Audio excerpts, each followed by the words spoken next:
많은 재미난 얘기를 들려주실 최예슬님을 모셨습니다. 반갑습니다. 안녕하세요.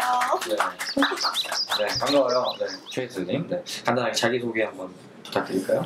저는 우선 요가 강사고, 말씀드렸듯이 한국어 강사도 하고 있고, 요가를 한 지는 2005년부터 시작을 했어요. 2005년에 요가를 그냥 다니다가 너무 좋아서 저는 석사 공부를 할 때까지만 원래 할 생각으로 수업을 시작했는데 이게 내 일인 것 같아서 처음엔 사실 저도 취미로 시작을 했는데 너무 좋아서 하다 보니까 이게 업이 되었고 지금까지도 계속 수련하고 수업하고 있어요.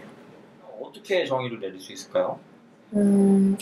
요가 우스갯소리인데 제가 처음에 요가 한다고 했을 때 친한 오빠가 했던 말이 있어요. 통화는 언제 들어가?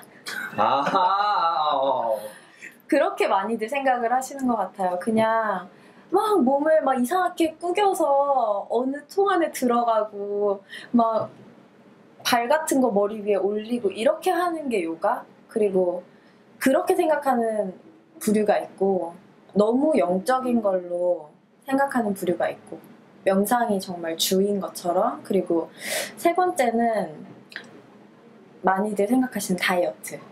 그렇기 때문에 여자만 요가를 해야 한다. 그리고 많은 센터들이 여성 전용으로 운영이 되고 있고 그래서 그 세 부류인 것 같아요. 근데 사실 어느 것 하나 틀린 건 아니에요. 틀린 건 아닌데 제 생각에는 그리고 처음에 요가가 시작되었을 그 뿌리에서는 육체와 영혼에 함께 수련하는 방법, 그것을 바로 요가라고 정의를 내려서 계속해서 수련을 했어요. 그래서 운동을 한다라고 말하지 않고 수련을 한다라고 선생님들이 많이 얘기를 하거든요. 그래서 그냥 일반인 같은 경우에는 무슨 수련이야 이렇게 막 되게 많이 말씀하시는데 요가 선생님들 같은 경우에는 그래서 수련하러 갔다 왔어요 이렇게 말하지 운동 갔다 왔어 이렇게 말하진 않아요. 왜냐하면 몸을 움직이는 동작이 전부는 아니기 때문에 당연히 그것도 들어가지만 그래서 제 생각에도 육체와 영혼 두 가지가 다 우리가 가져가고 건강해지고 싶은 목표니까 그 두 가지를 한꺼번에 수련하는 어떤 방법 그게 바로 요가인 것 같아요. 많은 분들이 요가하면 다이어트. 그래서 결론적으로 여성분들이 많이 한다. 이게 다이어트에 대한 효과 증빙은 확실히 좀 있는 건가요? 제가 지금 뚱뚱한가요? 아니요, 그렇진 않죠. 전혀. 저는 계속 요가를 했어요. 무게는 크게 변하지 않아요, 사실. 왜냐면 근육량이 늘다 보면 왜 똑같이 1kg라도 근육과 지방은 부피가 다르잖아요. 이 부피가 이 부피로 바뀌면서 무게는 계속 유지가 되면서 몸의 부피가 줄어드는 거죠. 근데 저는 사실 태어나서 한 번도 말라본 적이 없어요. 어릴 때는 늘 되게 통통한 아이였고 저는 살이 많이 빠졌어요, 실제로. 예전 사진을 보면 그때보다 몸무게는 사실 한 3-4kg밖에 차이 안 나요. 근데 그 3kg도 빠졌다는 얘기긴 하죠? 그쵸, 당연히. 네. 근데 태가 달라졌다. 네, 모양이 정말 많이 달라졌어요. 저는 사실은 아프고 그래서 간 것도 있는데 저도 사실 다이어트를 목적으로 처음에 갔거든요. 근데 살이 자꾸 빠지니까 안 갈 수가 없는 거예요. 어느 정도는 성공한 것 같아요. 자, 이게 배우려고 하면은 이제 어떻게 해야 될까요? 뭐 절차라든지 아니면 뭐 특별히 준비해야 되는 것들은 뭐 없는지. 우선 요가 센터를 다녀야 되잖아요. 네. 근데 요가 센터가 종류가 되게 많아요. 그냥 뭐 일반 요가원도 있고 한 요가 센터도 있고 피트니스 클럽에도 요새는 요가가 다 들어가 있고. 근데 그 중에서 나랑 맞는 게 어디에 있을지는 해보지 않고는 사실 아무도 모르거든요. 그러니까 제가 생각하는 가장 좋은 시작은 어디든 우선 한번 가보시면.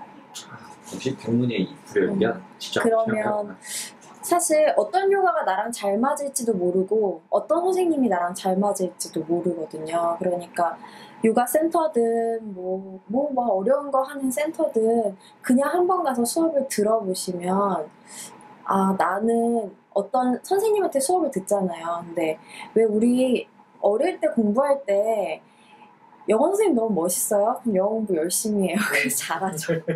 체육 선생님 너무 멋있으면 똑같은 것처럼 요가도 똑같아요. 요가도 그 선생님이랑 내가 정말 궁합이 맞아야 열심히 매일매일 나오거든요. 아무리 그 선생님이 정말 잘 가르치는 선생님이고 오랫동안 수련을 했고 뭐 대단한 걸 했다고 해도 그 선생님 말투가 나랑 안 맞다거나 그 선생님의 어떤 핸즈온?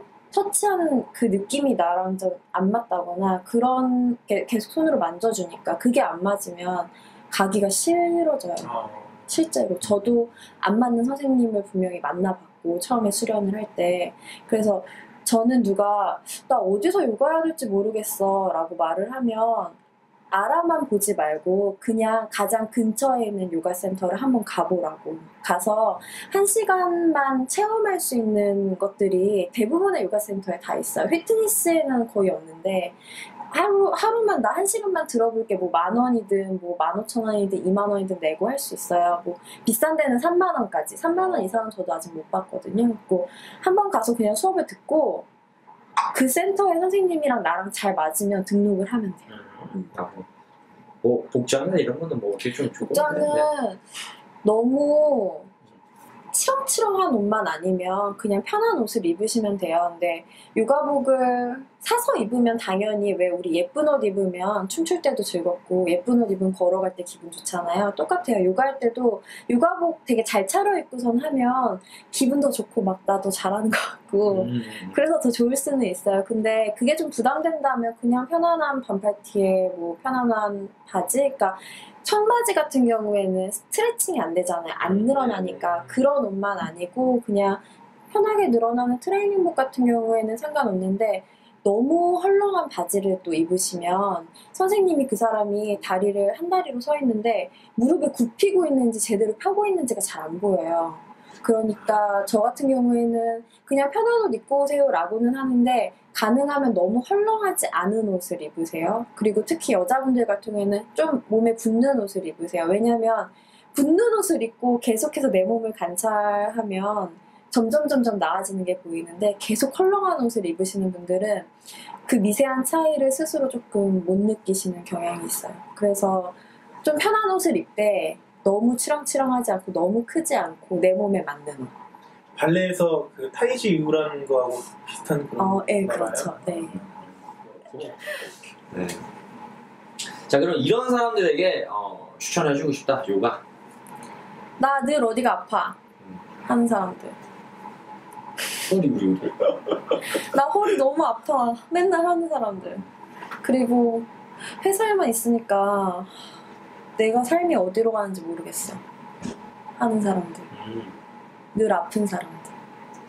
이제 이거는 진짜 산 증인이 직접 얘기를 해주기 때문에 저는 골반 틀어짐이 진짜 심했었거든요. 그래서 오른쪽 골반이 앞으로 아래로 가 있었어요. 그래서 어깨도 라운드 숄더가 너무 심해서 어렸을 때 사진 보면 다 이렇게 하고 있어요. 자세 교정에도 좀 타고난 효과가 있는 거죠? 자세 교정이 정말 많이 돼요. 저는 이제 부모님 외국에 계셔서 자주 못 뵀거든요. 근데 뵈면 오랜만에 늘 뵈니까 뵐 때마다 놀래세요. 정말. 내 딸인데 정말 달라졌다. 그럼 그 고통으로 하는 것들이 나쁜 자세에서 나오는 그런 좀 신체적 불균형에서 나오는 거죠? 자세 교정이 되면서?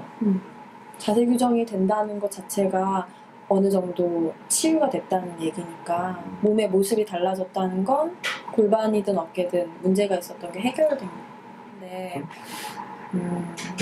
말씀드렸듯이 제가 한국어 강사도 하고 있고 그래서 우선 계획은 한 2-3년 후쯤에 외국에 나가서 한국어 가르치는 일을 하면서 요가를 배우는 학생으로 조금 생활을 해서 조금 더 나를 다진 다음 인도에 다녀오고 그런 다음에는 이제 한국에서 그냥 몸의 모습만을 쫓는 요가 센터가 아니라 정말 마음과 몸을 다 돌볼 수 있는 요가 센터를 만들었으면 좋겠어요. 자, 그런 뭐 신체적인 이런 활동도 되게 이제 원활하게 잘 갖춰주는 이런 요가 여러분도 꼭 한번 체험해 보시길 바랍니다. 저희 파다안이 아주 잘 가르쳐 줄 거예요. 오늘 정말 나와주셔서 감사드리고요. 네, 마지막으로 한마디 요가 하세요. 인사해 주시고요. 저희 또 나중에 뵐게요. 나마스테. 나마스테.